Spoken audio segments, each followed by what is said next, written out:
Good afternoon, everyone. I'm very pleased to open and to introduce and then moderate this seminar, this lecture, this webinar.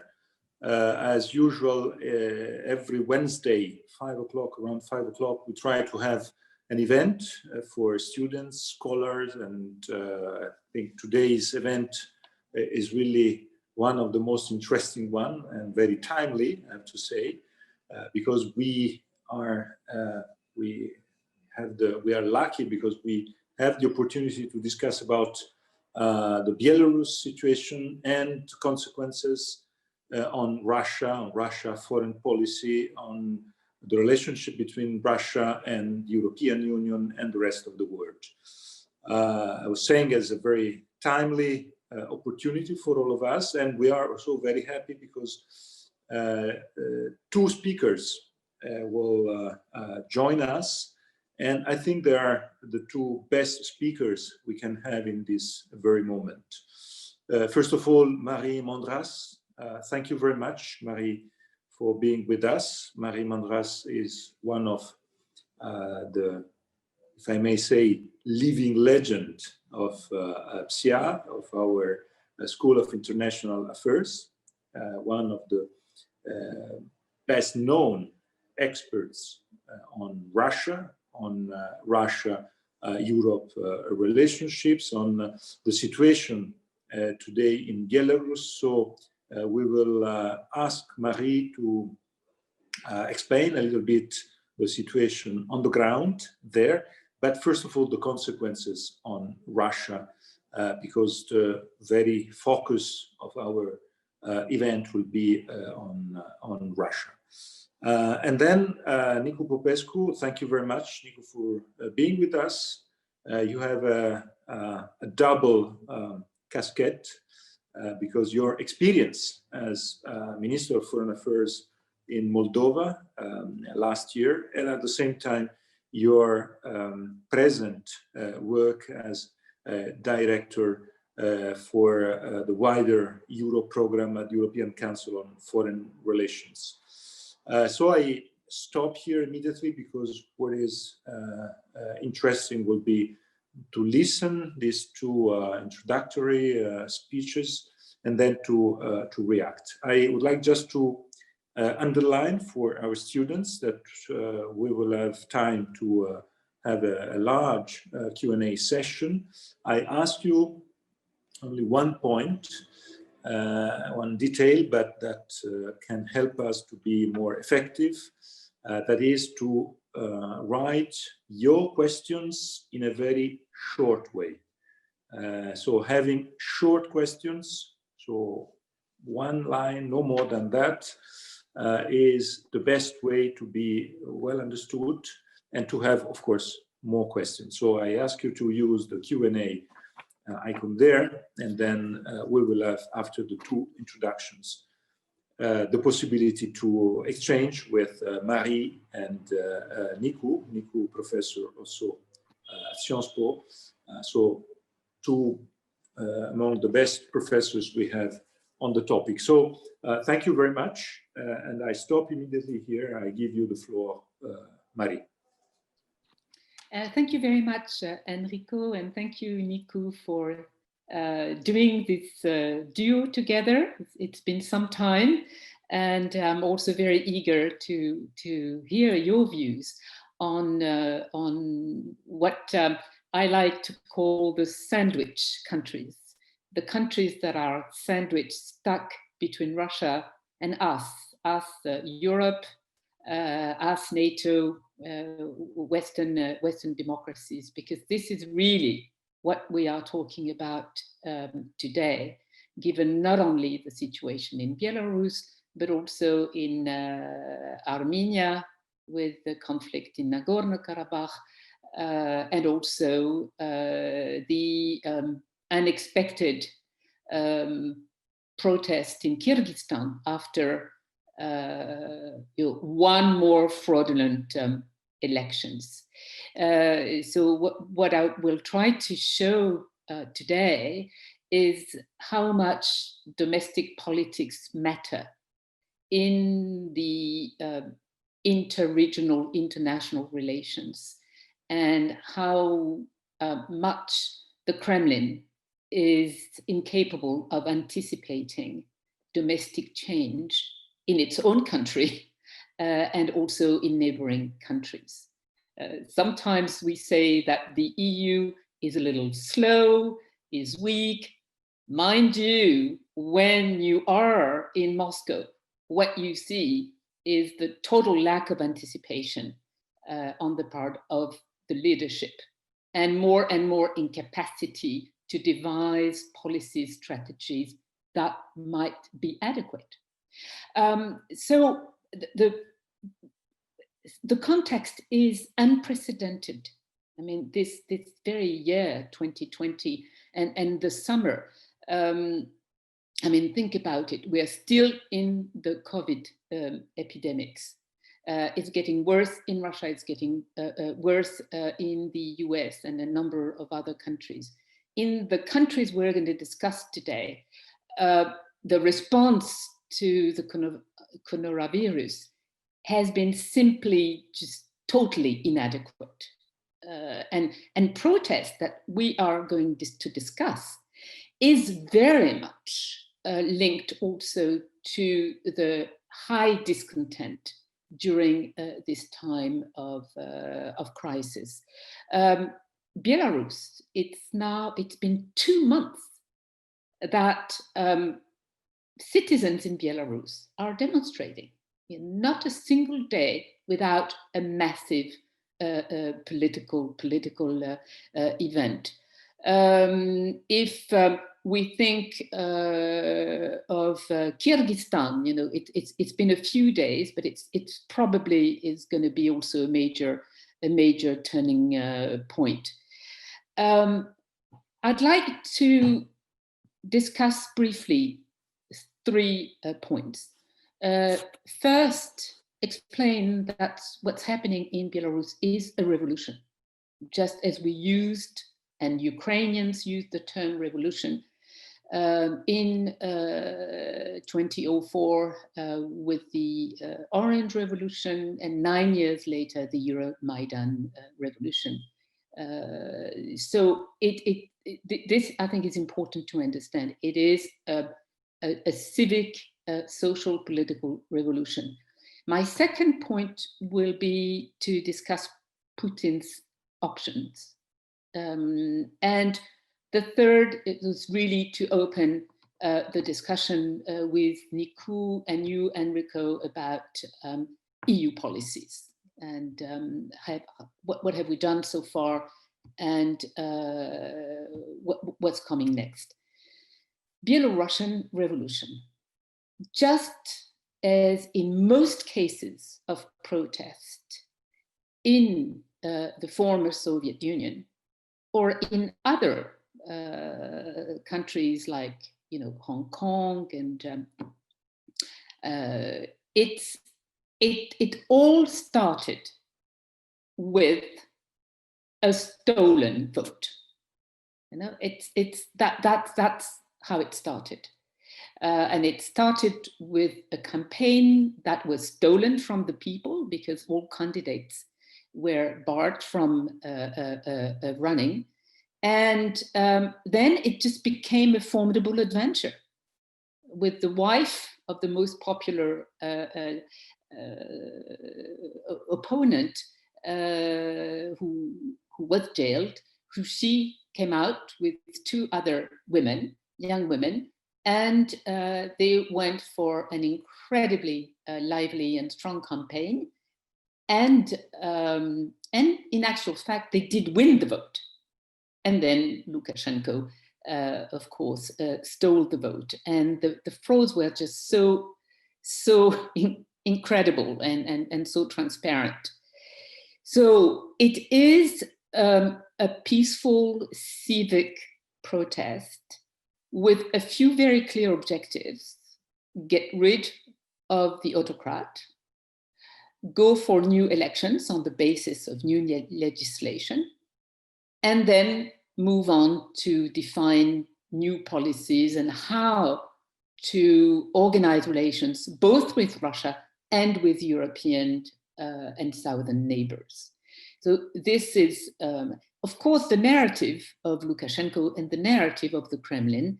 Those two narratives are very different from our narrative and certainly from my narrative. So it is a war of attrition and a war of narratives. It was unexpected because in a very repressive regime that doesn't hesitate to kill, torture, jail, it is very, very courageous to go out in the streets. And if the Belarusians did so, it's because they have been very unhappy with the regime for years.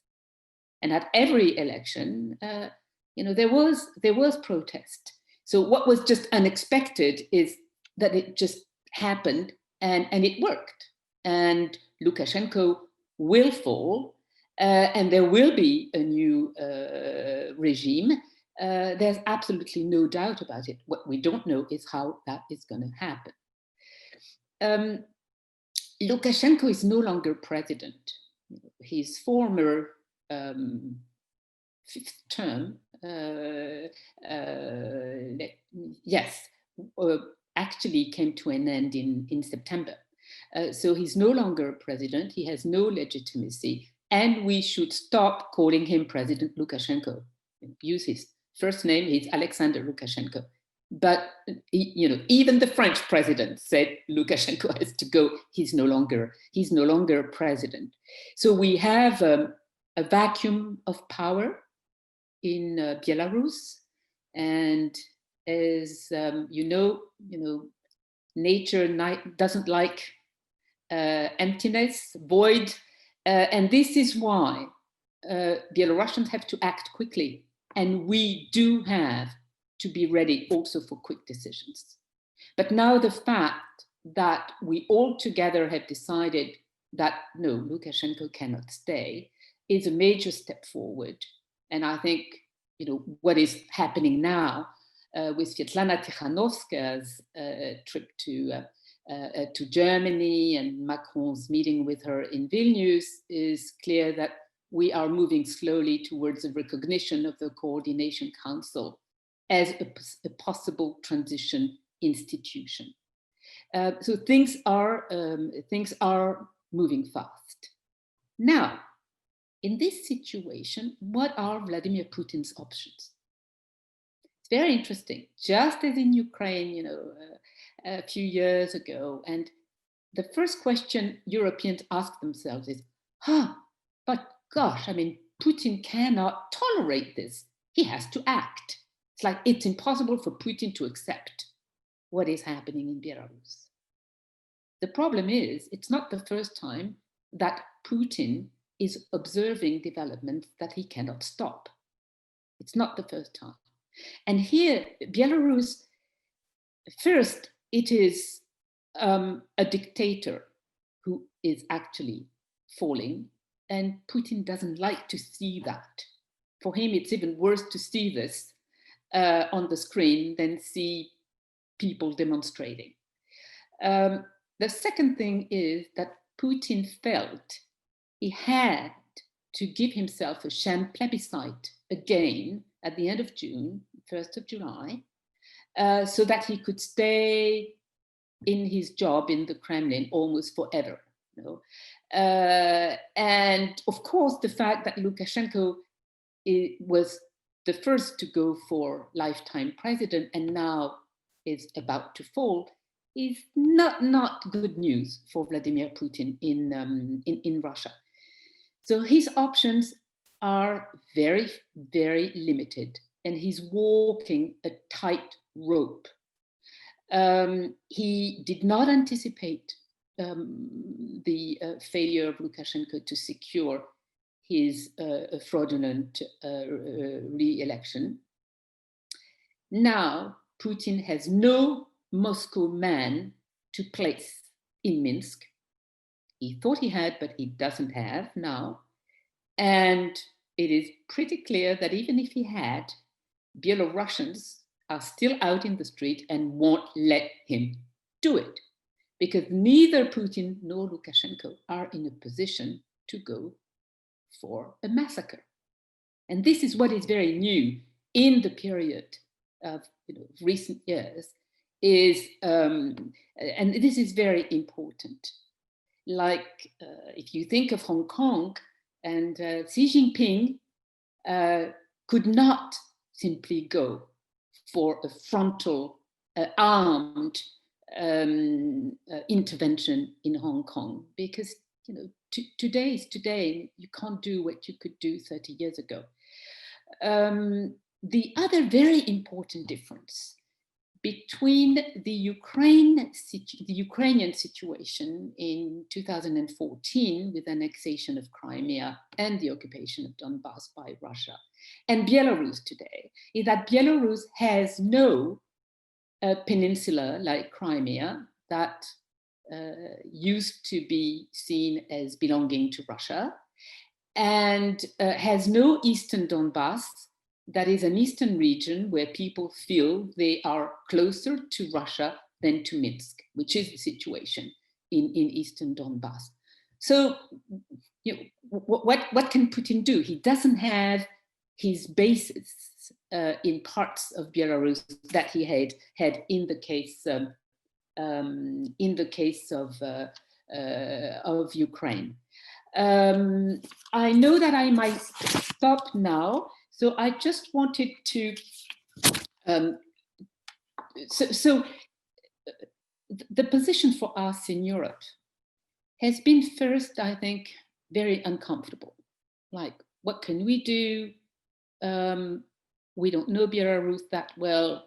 We still have to deal with the conflict in Donbass. What can we do? And what happened is that Belarusians just made the decision with their determination. There was just absolutely no way that European governments or the US could try to have a dialogue with Moscow and to solve the problem. Because Russia doesn't have the solution to the problem. Russia created in great part the problem by supporting Lukashenko so many years, both militarily and financially. So now we in Europe have to be, at long last, come to the decision and the understanding that we can no longer trust the security and stability of those sandwich states with the Kremlin. It simply doesn't work. So we have to, I would say, enlarge our concept of European security to the security, stability, peace also of countries like Belarus, Moldova, Georgia, Ukraine. It is not going for regime change. It is just trying to defend our own interests in Europe, which is there will be no long-term security and prosperity on the continent unless we can support societies that now want to get rid of authoritarian regimes. So we'll see after our discussion and questions where we lead our conclusion. But I think the future for Belarusian looks much brighter today, certainly, than it looked 6 months ago. Thank you very much, Marie. Very, very interesting, and I'm sure many questions. Nicu, you have the floor. Thank you, Enrico. Thank you, Marie. And I feel even more reassured with Marie's conclusions, because that was more or less the place I was about to start.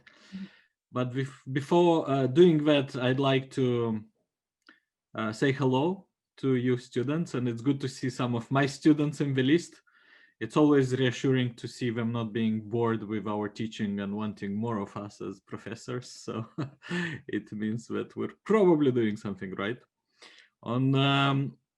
When it comes to Belarus, there's several things that strike me as important. One of them is, if you want, is this rather reassuring dynamic of democratic movements, throughout the entire region. If you read the Western and West European or American media, you do read a lot about this tendency for illiberal democracies, you know, Donald Trump, not the most perfect Democrat, the degree of popularity of the Front National in France, Orban and Kaczynski in Poland.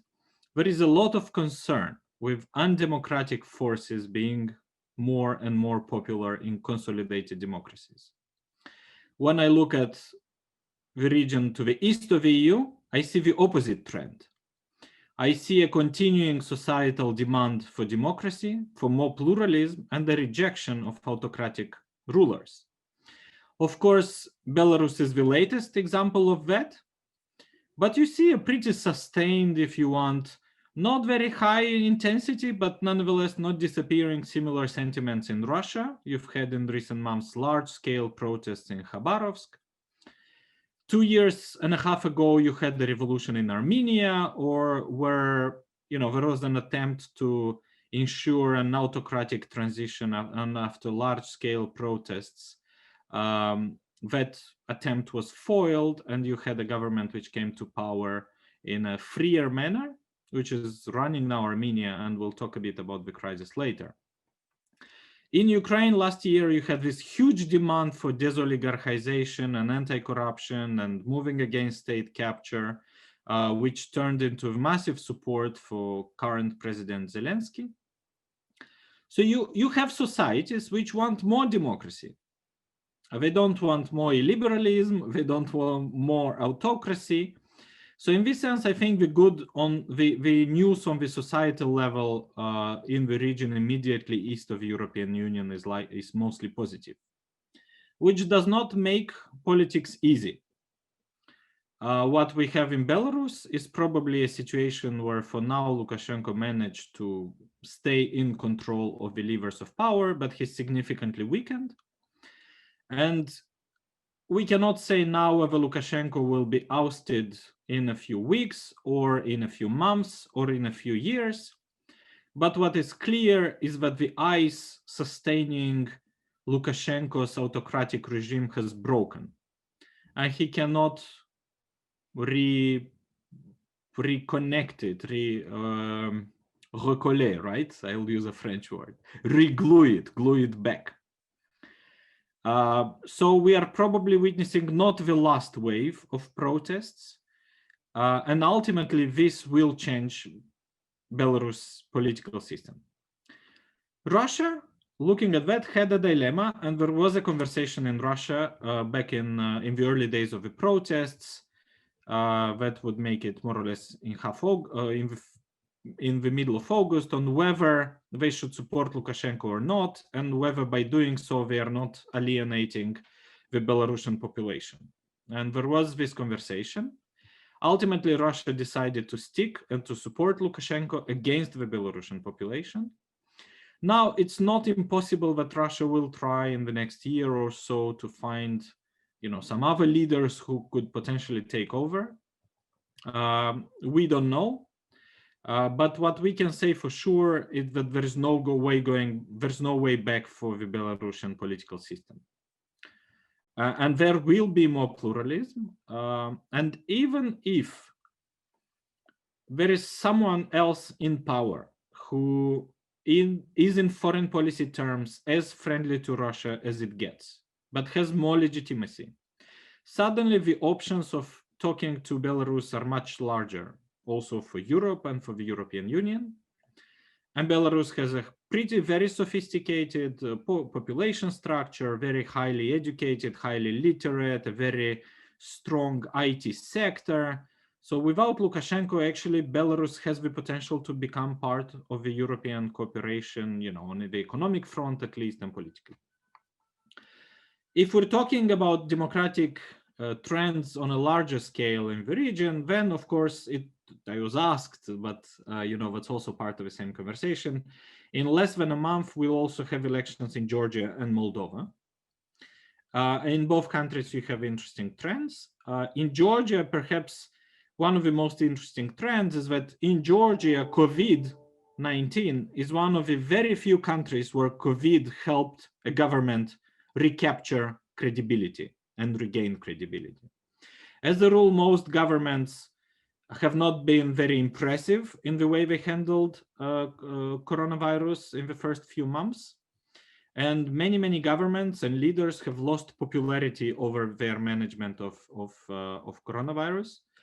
That's not the case in Georgia. So it seems like the current Georgian government has managed COVID reasonably well, which made it return on and recapture a good degree of its initially lost popularity. So the rating of the ruling party in Georgia has gone up more or less from 20 to 30+% since the spring. So in the last day of this month, you'll have parliamentary elections in Georgia. We'll see what happens, but if you want, that's just highlighting that that's one of the countries where coronavirus helped a government which was losing popularity to regain political territory and credibility. On November 1st, you also have presidential elections in Moldova. Now Moldova is a parliamentary republic, so these elections would not necessarily change everything in terms of foreign policy and domestic policies, but you have two front runners. It's Igor Dodon and Maia Sandu. The race is quite contested, and probably the outcome of those elections will be decided in the center between 3–5%. So it remains a pluralist, a democratic election. It's very different in this sense from Belarus or Kyrgyzstan, and chances are high that whatever the outcome of the Moldovan vote, it will not lead to similar destabilization simply because Moldova has a much better track record of having a pluralistic political system. It's not a perfect democracy, but elections matter. Now, a couple of words about Armenia and Azerbaijan.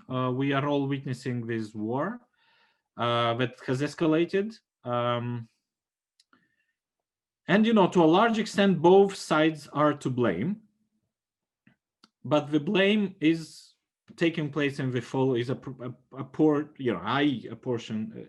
responsibility in the following manner. What happened in the last 25 years, 26, is that Armenia controlled, and basically Armenia defeated Azerbaijan in 94 and controlled a large part of Azerbaijani territory. It controlled the region of Nagorno-Karabakh, which was mostly inhabited by Armenians, but it also occupied 7 other districts in Azerbaijan, where there were very few Armenians before the war, and they ethnically cleansed and expelled Azerbaijanis. So for 25 years, Azerbaijan has been insisting on the right to first regain these territories where there was no majority Armenian population before 94, and then discuss about the status of Nagorno-Karabakh. And there was a deal 9 years ago called the Madrid Principles, which more or less said that Armenia will give control of the so-called occupied territories and the 7 districts back to Azerbaijan, and there will be conversation about Nagorno-Karabakh. Negotiations did not lead to anything, and Azerbaijan has been systematically saying that if we don't get our territories back through diplomacy, we'll get them back through war. They've been saying that persistently for more of a decade, and no one took this seriously. And they did that now. But of course, Azerbaijan is the driver of this escalation, is the party that escalated the war, and there is a significant degree of responsibility there as well. Now, if you want, I'll link it back to a revolutionary and democratic dynamic, and I'll end there. One of the dilemmas and paradoxes that we see on Nagorno-Karabakh is that Russia is still very neutral. We have all been, everyone got used to the fact that Russia doesn't like foreign powers being very present in the post-Soviet space. And Russia always says it sticks and defends its allies. So Russia went to defend Assad. Russia did everything to defend Maduro in Venezuela. Russia, is defending its allies in Libya. Russia has defended previous post-Soviet leaders, Yanukovych. Now it's defending Lukashenko. So it's very surprising that Russia is not defending its military ally, Armenia. And Armenia has a Russian military base and is part of a Russian-led military alliance. Today, you have a paradoxical situation that France is more critical of Turkey and Azerbaijan than Russia, even though Russia and Armenia are military allies. That is a paradox. Some of it is because Russia has also been frustrated with Armenia in recent years, but also because the Armenian leadership came 2.5 years ago as a result of a revolution, and relations with Russia have not been as good as Russia hoped or Armenia hoped. So there is also a degree Russian reluctance to really be more vocal in supporting Armenia today is also, to a degree, a Russian non-acceptance of leaders who came through a revolution to power. And that's very tragic, of course, for Armenia, but that's also one of these ways how war and democratic movements interact in this convoluted manner. I'll stop here and I'll leave the rest for questions and answers. Thank you very much, Nicu. Very interesting too, and very interesting also your thoughts on the Nagorno-Karabakh problem. I think one of the next Wednesday seminars will be dedicated to the Armenian Azerbaijan war on Nagorno-Karabakh, because it's becoming more and more interesting, and it has been for 26 years maybe one of the typical study case for students and for scholars on frozen conflicts, and now it is becoming a very hot conflict. I have just one question before starting the Q&A, and the questions are there are many questions. I repeat, please, short questions. If you ask a very long question, it would be very complicated. So I ask you, please, short questions. I have a question for both of you. I ask you a very short answer too. Is about Navalny case. Don't you think that the strong and a little bit unexpected German reaction on Navalny, and Germany in this very period of being president of the European Union with the semester presidency, don't you think that this very strong reaction on the Navalny case is one of the reasons of the prudence, of the present prudence of Putin on Belarus? Marie, and then Nicu. Alexei Navalny's attempted murder on the 20th of August was really another of the, mistakes and total mismanagement of the Kremlin when it comes to domestic matters and protest. Nicu mentioned the protest in Khabarovsk, which is in the Far East, not very far from the border with China, where people have been demonstrating for 3 months now against the imprisonment of their governor, a governor that they had elected. So yes, this is also part of this crazy summer, the mounting protest in Russia. And that's the moment when Alexei Navalny, who was supporting his candidates and the smart to vote candidates in Omsk, in Tomsk, in Novosibirsk, that's when he gets poisoned. So, and I remember very vividly when we heard about the poisoning on that day in August. Remember that Angela Merkel was Emmanuel Macron's guest on the Riviera in Brégançon. And it was such good news for me, because then I knew that Angela Merkel would have a very strong reaction against this attempted murder. And she clearly doesn't doubt that this decision couldn't be made at a low level in government. And hence, Emmanuel Macron, who I think would have been quite embarrassed and maybe had to follow suit. And that was the sort of the beginning of a new German-French tandem in the attitudes to have in terms of, in relating to Belarus and also to Navalny. I don't think that Chancellor Merkel's strong reaction was unexpected. I was in Berlin in early September for a conference, and it was just before Navalny was taken out of the artificial coma. So we still had absolutely no idea how things would develop for him. And already I could sense that the Germans were absolutely, they were just in anger against the Kremlin. And it's, in Germany, it's been brewing for years. Also assassinations of Chechens, of opponents in Berlin, as the British have been really. So the Navalny poisoning and the amazing recovery of Navalny. I urge everybody to watch the long interview he gave yesterday to Russian journalists with his wife, Yulia.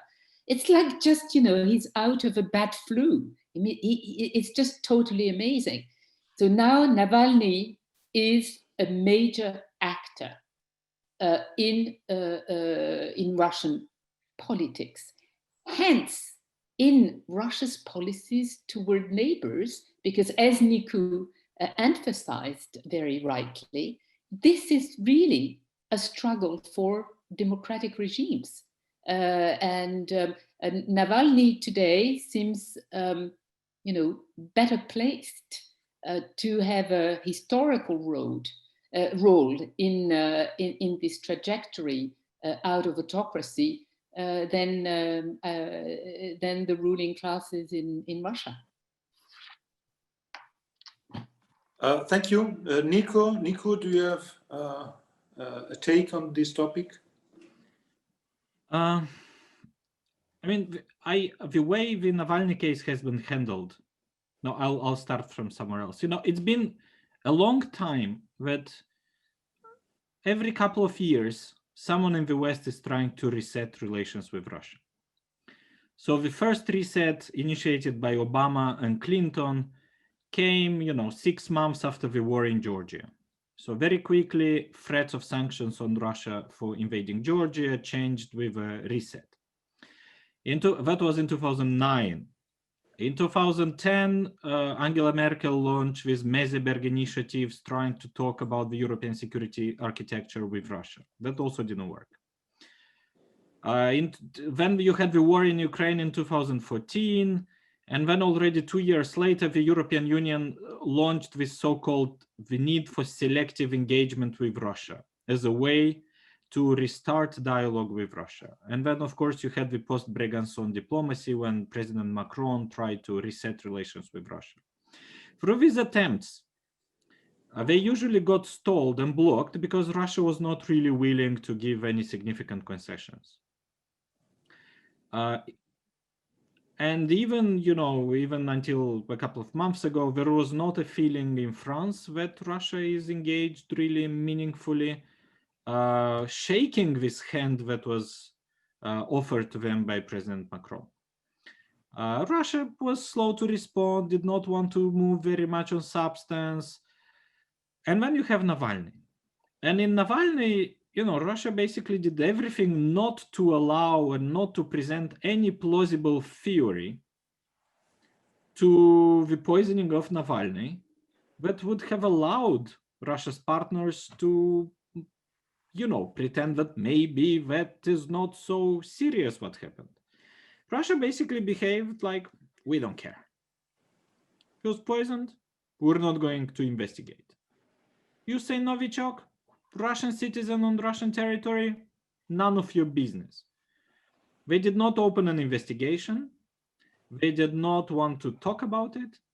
They engaged now in these attacks on Germany, in accusing Germany of basically inventing the whole story. And, you know, it's the type of diplomacy that is not designed to build on offers of cooperation. And that is, of course, a major problem for both Russia and the European Union.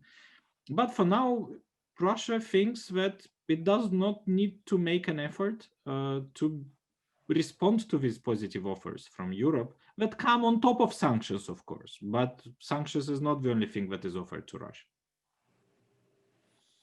Thank you, Nicu. I start reading and trying to summarize questions from students. I start with Marie. 3 questions together. Igor Marianin, the topic is he doesn't think that sanctions can be effective. He thinks that it would be better to have to intensify, to have constructive measures and to intensify cultural exchange, or opening education opportunities, and so on and so forth. And that is a first question. Gabriela Ivanova, the point is, how can you be sure that the revolution in Belarus will be successful?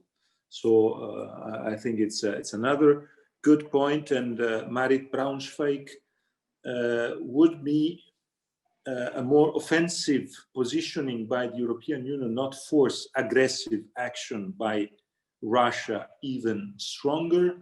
Marie, can you answer these 3 questions that are maybe with some links among them? Yes, thank you for the question. I think they are excellent questions. I'll try to be as brief as I can so we can take in as many questions as we can.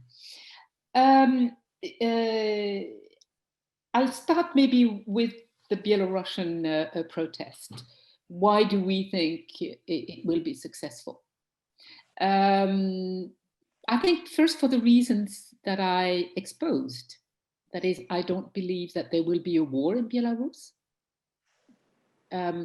I believe that what's left to the Russian leadership and oligarchs will be a strategy by which they simply continue to interfere in Belarusian economic affairs, in Belarusian corruption. They will continue, as is still true with Ukraine and certainly with Armenia, and to maintain those links in the grey economy, or worse, corruption. And so I think this is the only option that the leadership in Russia today has, is they can't control developments now.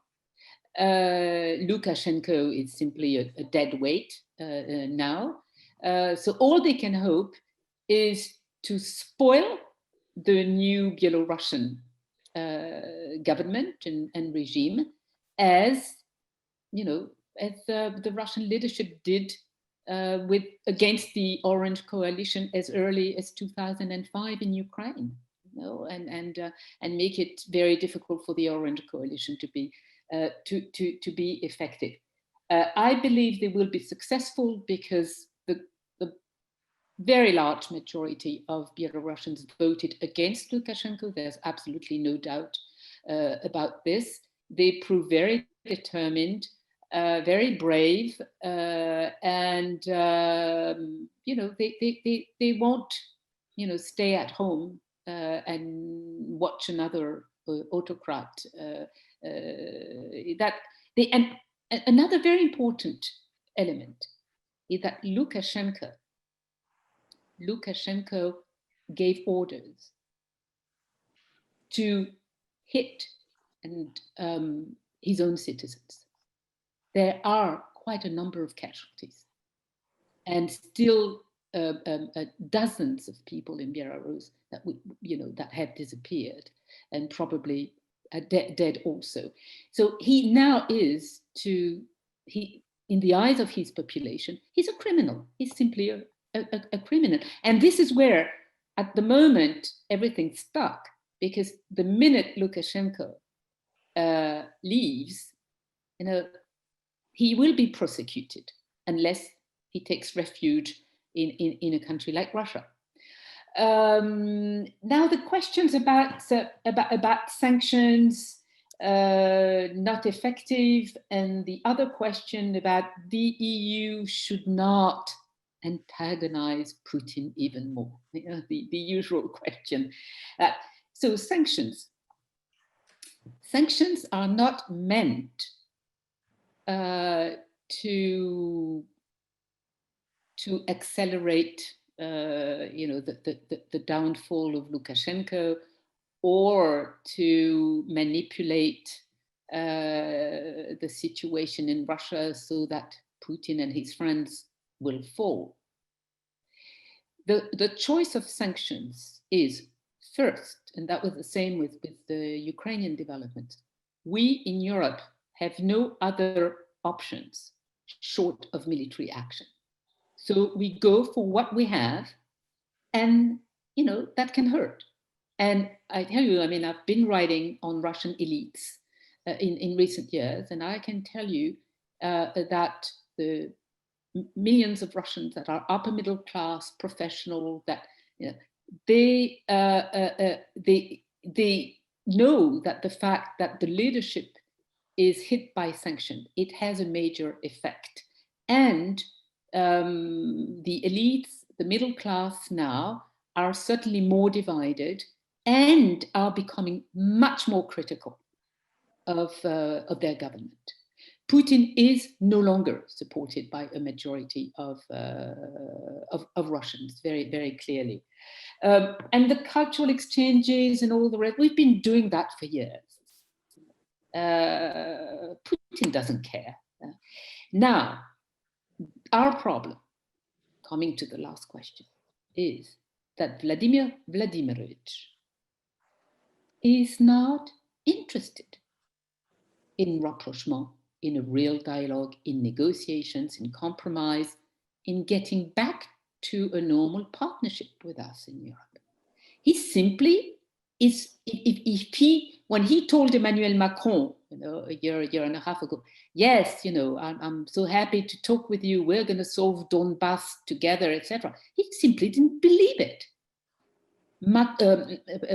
Putin is not ready to make any concession, compromise, or even a step forward. So this is why the situation is so difficult.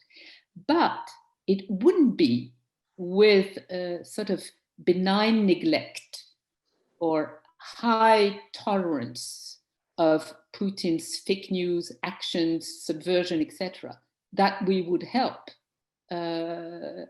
find peaceful solution in Belarus. I think, to the contrary, when the EU and all Western governments speak in one voice and say, we don't want fraudulent elections and reactionary violent regimes in Europe, because that's not good for anybody, we're absolutely in our right to do so.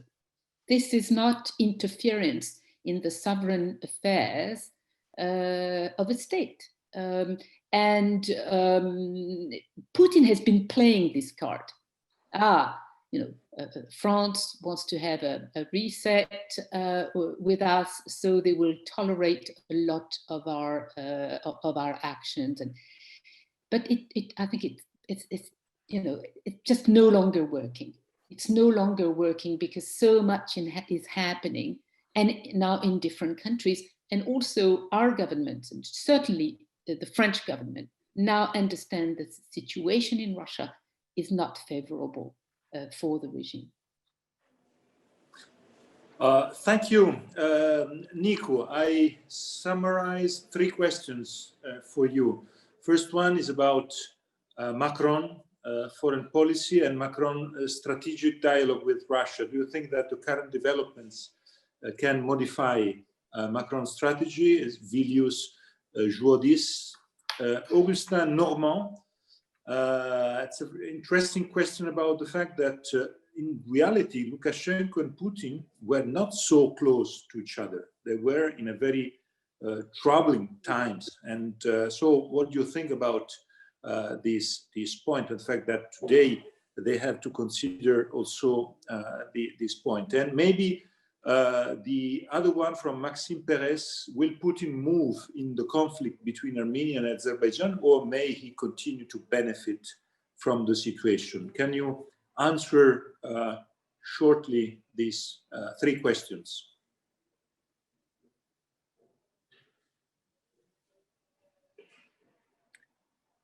Nicu? Yes.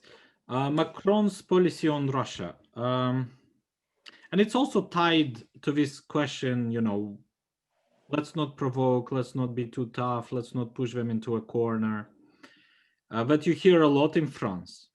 And you heard it also in President Macron's speeches in the Baltic states just a few days ago.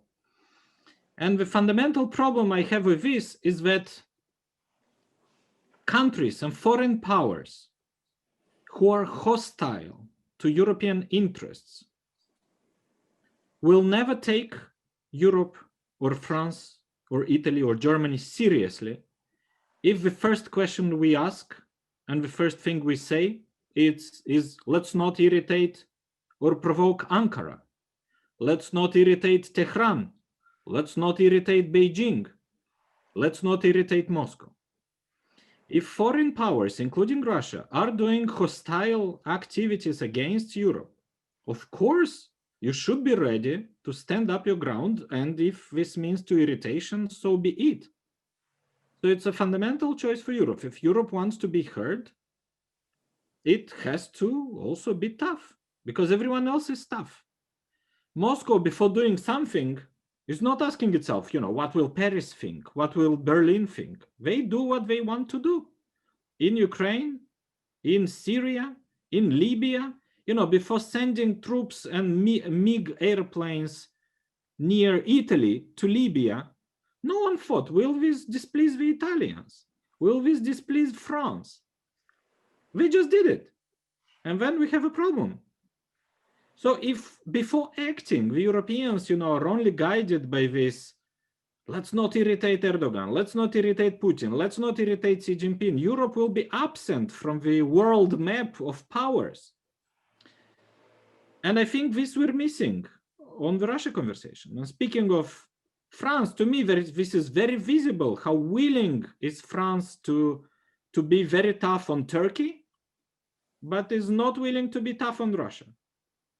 Give me an explanation, but that's very visible, this asymmetry.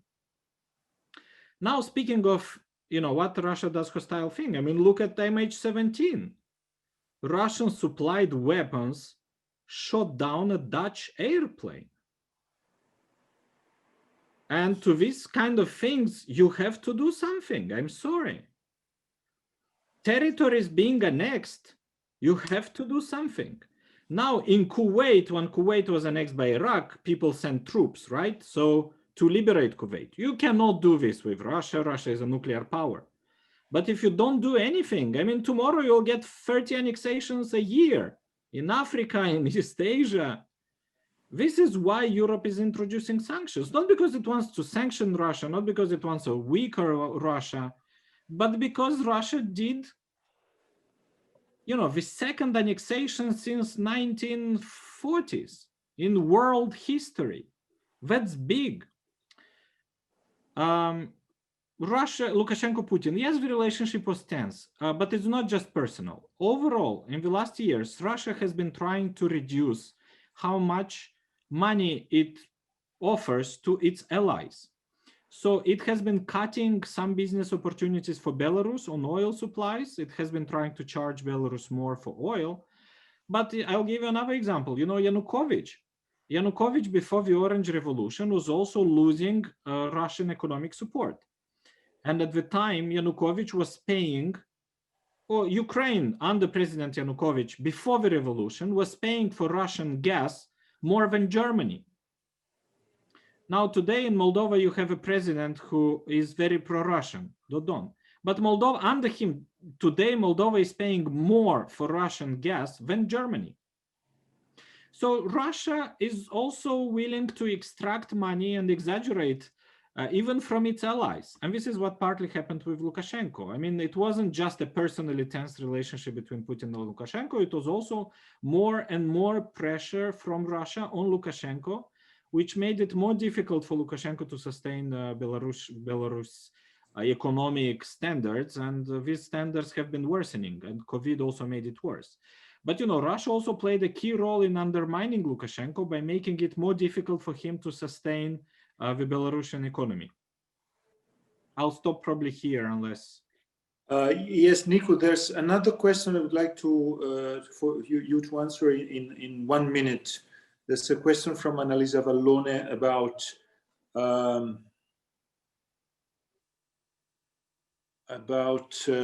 the Eurasian Economic Union. Okay. What is your take about the future and the role of the Eurasian Economic Union? So what happened with Russia in general in the last years is that it lost belief and self-confidence that it can achieve geopolitical goals through economic means. So the Eurasian Union was a way to make Russia more influential in Ukraine, in Belarus, in Kazakhstan. Once it did not work in Belarus, in Ukraine, because of the revolution, Russia also lost interest in the Eurasian Union.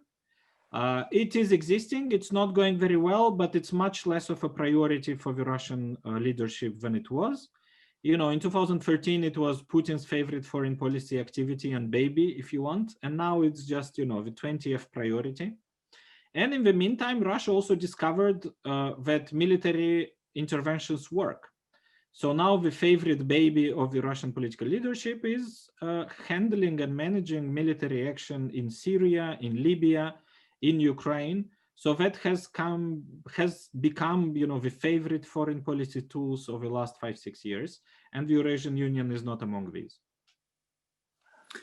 Thank you, Marie. I have a question for you, Julia Hammermeister. It's a very interesting question. Is there a possibility that the pipeline might change the Kremlin's approach to the European Union? We had the feeling that the topic around the pipeline was something interesting in the debate, both in Germany and in the rest of Europe. Do you think it's really a topic?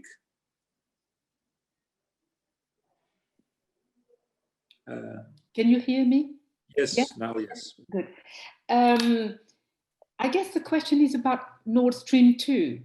Yeah. So, of course, it would be really a question to be discussed by German experts and politicians. As you know, it's been a very contentious issue in Germany for years, you know, especially since the annexation of Crimea and the occupation of Eastern Donbass.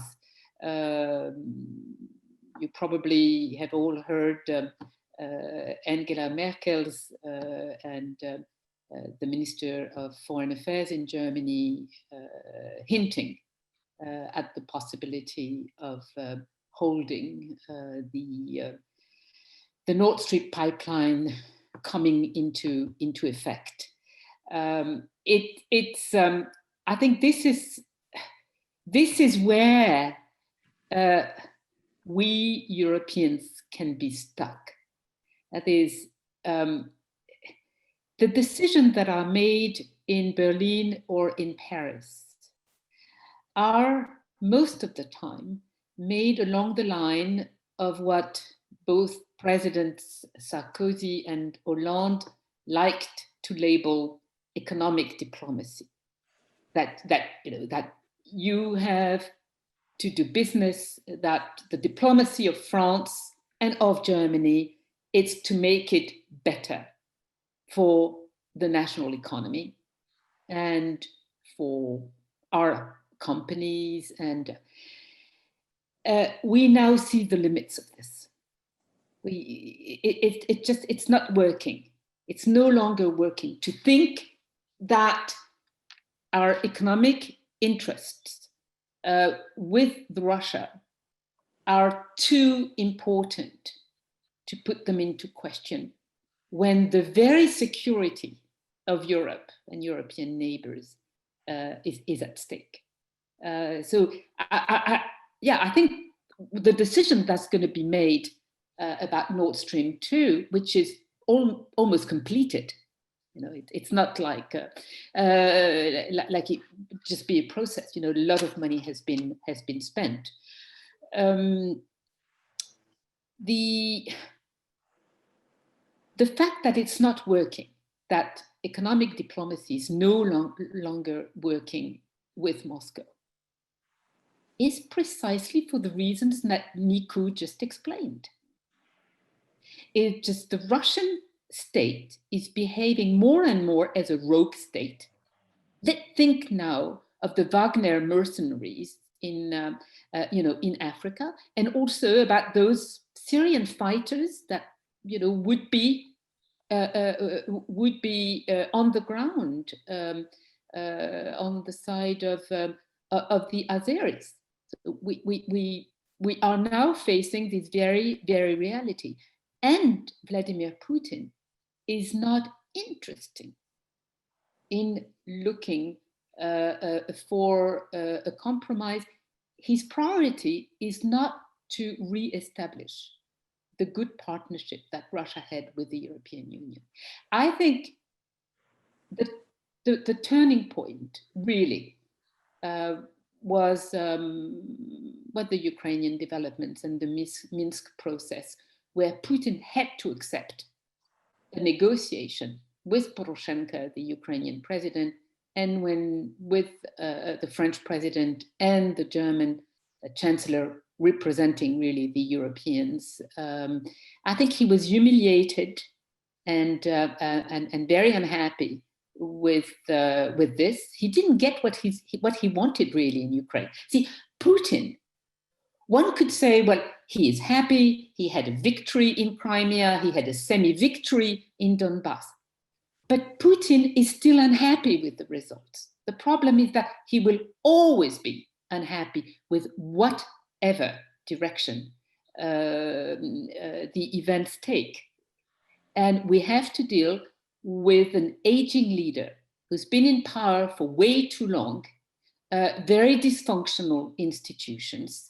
And it is very difficult for us with functional governments, functional EU or NATO institutions, to engage into a practical and productive dialogue with such a leadership. And this is why, domestic politics matter. I would like also to add one point to what Nicu said about the Russian leadership feeling in many ways cornered because it is getting poor. Russia is getting poor. It cannot resort to armed forces anywhere or anyone. It's easier in North Africa or the Central African Republic, but it's not that easy in Belarus or in Armenia. And Russia now is being challenged by China. China is influential in most Central Asian states and also in North Africa. And this is a new factor in regional and international geopolitics that I believe the Kremlin has been very slow to adjust to. We in Europe have been slow, but in Moscow they've been even slower. I'd like to ask both of you to answer two questions that I would like to combine from Roman Tremouille and from Valentin Deleniv. Both questions are a little bit skeptical about the possibility of a transition, a peaceful transition, and the establishment of a true democracy because of Lukashenko's will to keep power there and not to go, and also the fact that there's not a tradition in democratic behaviors in this country. So can you both elaborate a little bit on the topic on how to help, I add my question maybe, the democratic opposition in Belarus, and how to consider which kind of peaceful transition really can be implemented there. How you see this transition there? Nicu, why don't you start?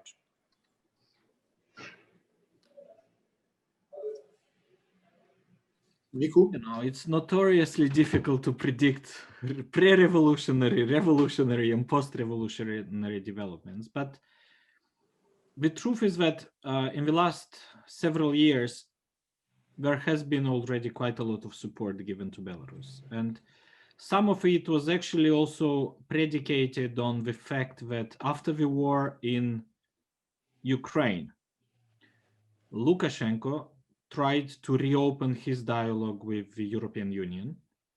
Lukashenko has been seeking better relations with Europe, and as part of that, he eased pressures on civil society, on the media, and on the political kind of movements. Not a lot. It's still a dictatorial regime, but there was a slightly more permissive environment until earlier this year. So this allowed also Belarusian society to somewhat find new ways of organizing themselves, which we saw in these protests. What will happen next? It's hard to say, but what I would like to say already at this stage is that no, European policy on Belarus is not just sanctions. It's actually mostly positive incentives.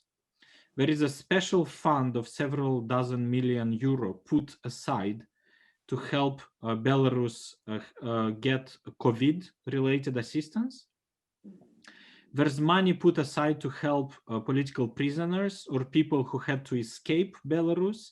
You know, students who would be expelled from Belarusian universities, many of them will get, you know, stipends to study elsewhere in Poland and Lithuania. People who have been beaten and need medical treatment will get this treatment in Europe, and it will be paid by European governments. So there are significant funds allocated to this. There is also financial help going to Belarusian media that's been going on for a long time, but now, of course, that will increase. So not all of it, you know, besides sanctions, there's a lot of things which are about positive support for civil society. That's in a nutshell, if you want. What will happen later? Yes, there might be repression, we don't know. But it's also clear that very soon Lukashenko himself will not want to be dependent just on Putin. So I expect once Lukashenko feels secure enough, if he does so, he'll probably try to reopen some doors back into Europe. Also, from a European perspective, Lukashenko had this moniker, you know, the last dictator of Europe, but the perception of Lukashenko changed a lot after the war in Ukraine.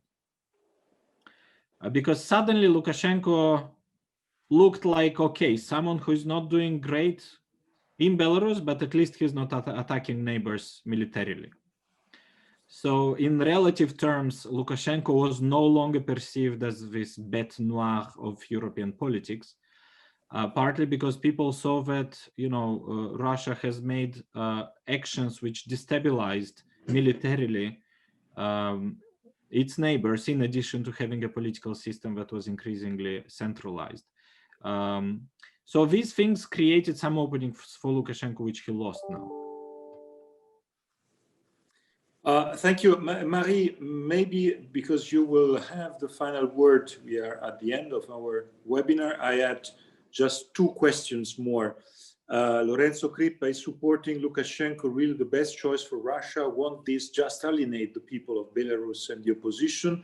And a final question that is interesting, because Cyprus was the country who stopped the sanctions in the European Council of Ministers of Foreign Affairs.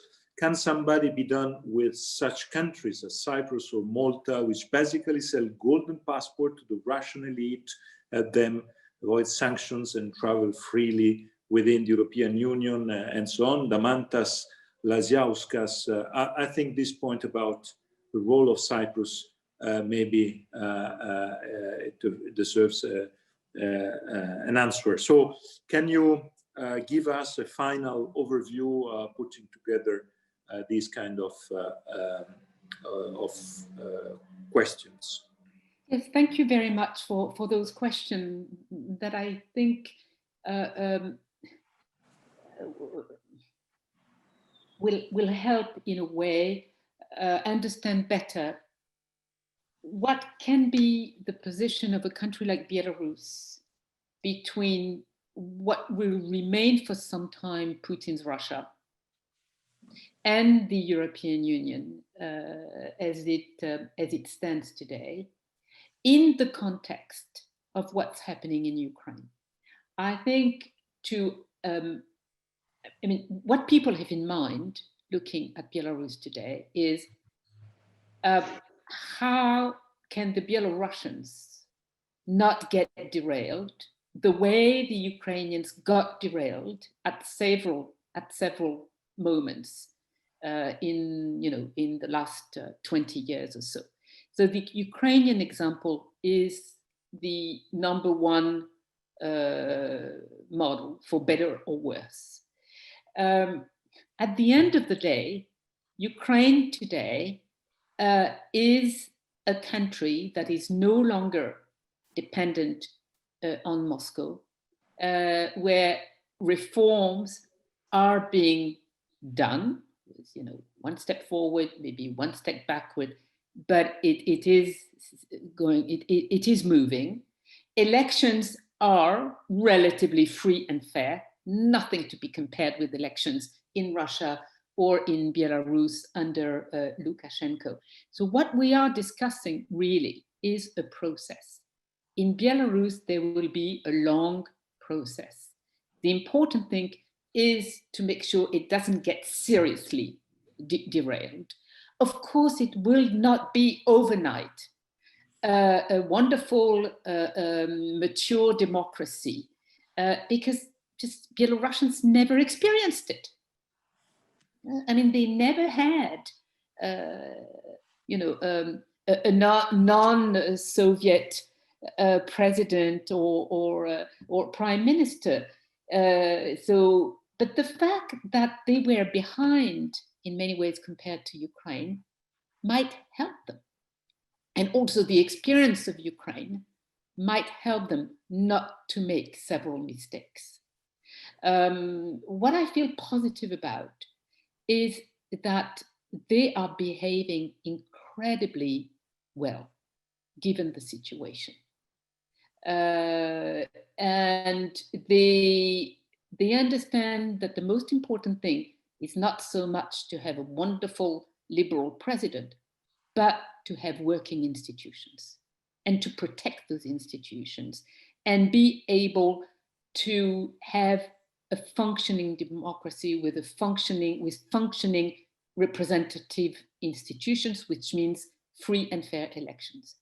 Second thing, which also is positive in Belarus, is that all the regions are on the same page.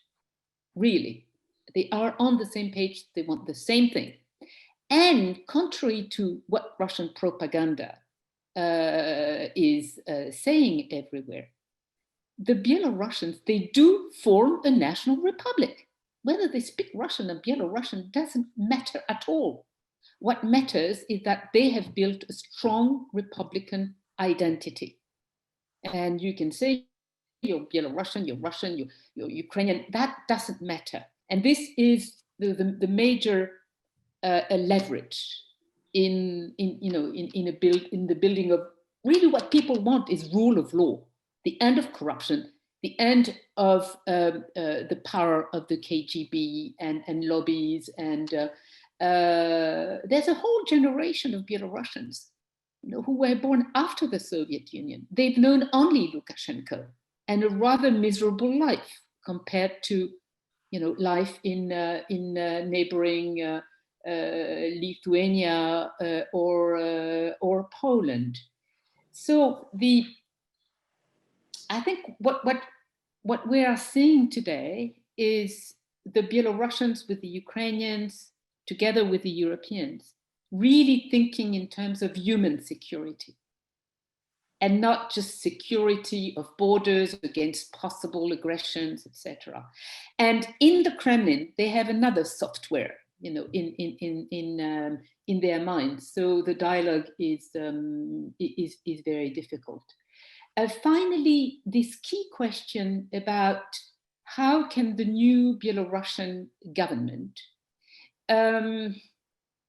how can they balance their relations with Russia, Russian political, economic actors, and their relations with the rest of the world, in particular the European neighbors. You probably have noticed how cautious Svetlana Tikhanovskaya has been in saying, we don't want Europe to rescue us. We don't want to have to choose between Moscow and Brussels.